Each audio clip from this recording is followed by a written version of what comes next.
A disappointing sophomore season filled with injuries. Jayden Daniels is back healthy and looking to bring the Commanders back to the playoffs after an NFC Championship appearance in just his rookie season. Wide receiver Terry McLaurin spoke on how things are going heading into year 3 with his quarterback. Listen to Terry. I think we both see the game the same way. We understand spacing, leverage, man and zone. But it's the communication with some of the looks that may be a little muddy. Talking about the catch point, it's depending on the leverage of the defensive back, where he's going to throw the football. And also in the red zone, there's a lot less space to work. So my timing, giving him enough time to grab the ball, throw a little fade, and just save the box for him.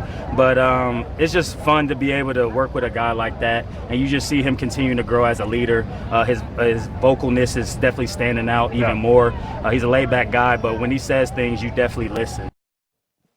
All right, so that's good to hear about Jayden McDaniels. We forgot about him a little bit last year because of injuries. The Commanders had a down season. Do you expect Jayden Daniels to leap to superstardom this year? Yes, I do. And the reason is beyond just his play on the field. When you hear anybody in that franchise in that area talk about Jayden Daniels, they talk about an incredible leader he is. They talk about his work ethic, how he goes about things on a daily basis. This is a guy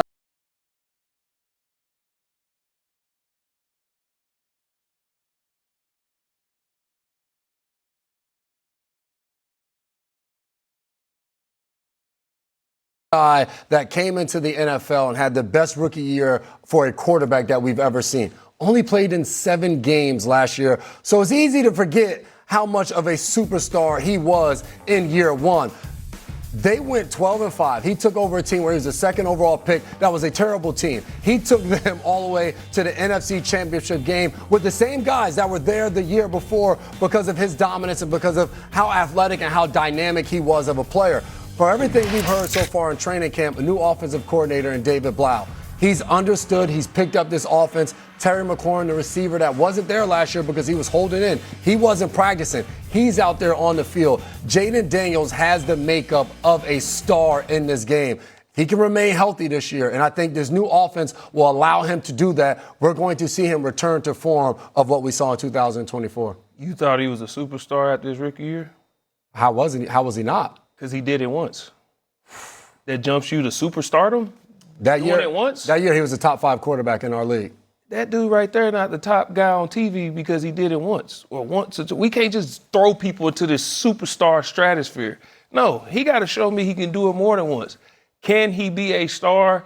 Yes. But that team alone is already, we discussed it, they're 3rd in their division alone. And what other help does he have around him? Yes, him and Terry McLaurin, they have this tandem that we expect to be a way. But jump all the way to superstardom, can he repeat what he did his rookie year? I don't know about that. And Keith Talib always say something. Quarterbacks who do running back stuff, you got to deal with that running back stuff. So he has to stay healthy. He likes to run around and all this. He got that small frame. Can he take these hits? Is he going to evolve? Is he going to learn to just sit back and beat you from the pocket? There's nothing wrong with being a dual threat guy. But being that dual threat guy is what got you knocked out last year. So my only thing is, can he stay healthy? And how much of a leap can he really take? I don't believe it's all the way to superstardom. Can he be a star? I don't believe he's a superstar. So you still think the Commanders are 3rd in their division? Yes. Okay. For sure. All right. Yeah. Behind Philly and Dallas. Yep. Yeah. Okay. I agree with Gerald here. Number 1. Number 2, I'm glad you mentioned the Keith Talib. Doing a good job with my man Skip Bayless on their podcast. Keep up the good work, bro. Let me say this to you. When I think about Jayden Daniels, you brought up 2-5. And then you brought up the 7 games. You didn't bring up the 2-5 record. Let's not leave that out. Yeah, it's 2-5. Okay. Yeah, I mean, we got to keep it a buck here. Okay, that's number 1. Number 2, here's the biggest thing that we got to pay attention to. What I'm looking at in terms of my notes, I'm looking at his injuries last year. Yeah. Sprained knee, strained hamstring, and dislocated left elbow. All 3. Why is that relevant? What was the number 1 thing we were concerned about him coming into the draft? Right. His frame and his health. We knew that from a talent perspective, you had some people debating whether or not it should have been him instead of Caleb Williams. You understand what I'm saying? Now, me, I was Caleb Williams all day, every day because of his skill set, whatever. But I also loved his NFL body. He's a big boy. You understand? With some wheels, which he showed last year. Jayden Daniels always had that wheel. He always could throw the football. He always was athletic, and he was a gamer. The issue was durability. And sure enough, it's become an issue. It's become a question mark. That's why I'm concerned about it. Also, keep this in mind. 92.7% of his snaps came from the shotgun under former offensive coordinator Cliff Kingsbury. Now you got this cat, David Blouse, all right, that was you worked with before. He's your new offensive coordinator. He's putting you under center. You understand RPOs? That's what he's trying to do. He's trying to make sure that happens, all right? Trying to facilitate more of that coming up, right? Instead of keeping you at the shotgun. That's supposed to be something that's going to protect you, all right? Correct me if I'm wrong. So because of that, again, anything that's going to keep him on the field healthy, I think is going to be an upgrade. But the question is, can the brother stay healthy? Because all it takes is one hit in the NFL, and he's slight of frame. Then we got to look at their defense, which was poor. They were horrible.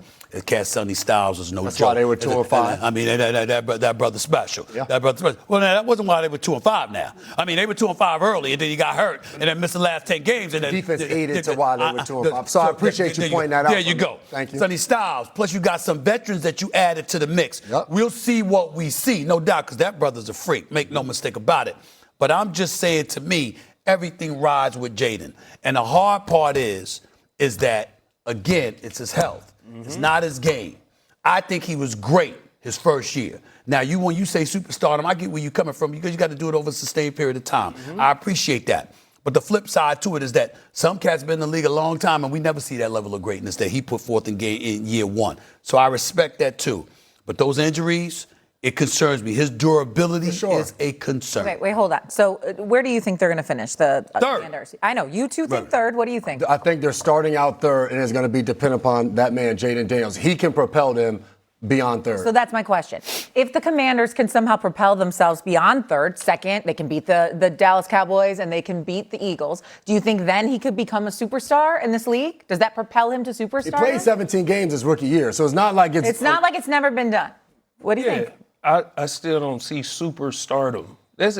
We give. If they finish first, in their division, he absolutely will be a superstar. The only way they finish first. The only way they finish first is if he is a star. So if they finish first in the division, we're answering my question. He absolutely would be a superstar. I got a question for both of y'all. So you don't want to get up and run around and laugh at him saying they finish first in the division? No, his way. Well, I could, but that's not funny as Derek Carr in the Super Bowl. That's just not as funny. But I will say this to you. And no disrespect, because Derek Carr could play. I'm not saying he was a scrub now. I'm just saying I ain't never seen the Raiders in my era talk about Super Bowl, not since 2002. And by the way, I'm one of those people that believe John Gruden should get a second chance to be back in the NFL. Yes. I don't think it should be a death sentence. I mean, it was a mistake, no question about it. But damn, we live in a society where we forgive a lot of stuff. Yeah, we do. John Gruden is a football lifer. John Gruden deserves to be in football. Let me just say that. Let me get back to this.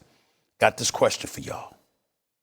If Jayden Daniels elevates the Washington Commanders, who's it going to be at the expense of Dallas or Philly? Philly. Yeah. Philly. And to my boys in New York. You didn't answer. I'll say Philly, too. Yeah, okay. Philly. And to my boys in New York. Giants look better on paper than the Commanders do. And I think people are sleeping on all of that firepower they got at the Giants. So you think they could finish fourth then in the NFC? Fourth. Yeah.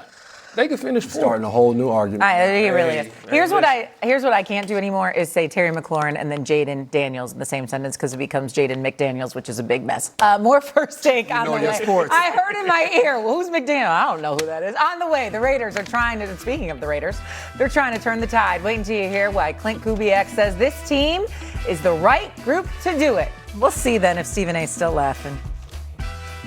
Welcome to Finale Fest All Access. This place brings every part of sports culture together. And you get unprecedented access unlike any other.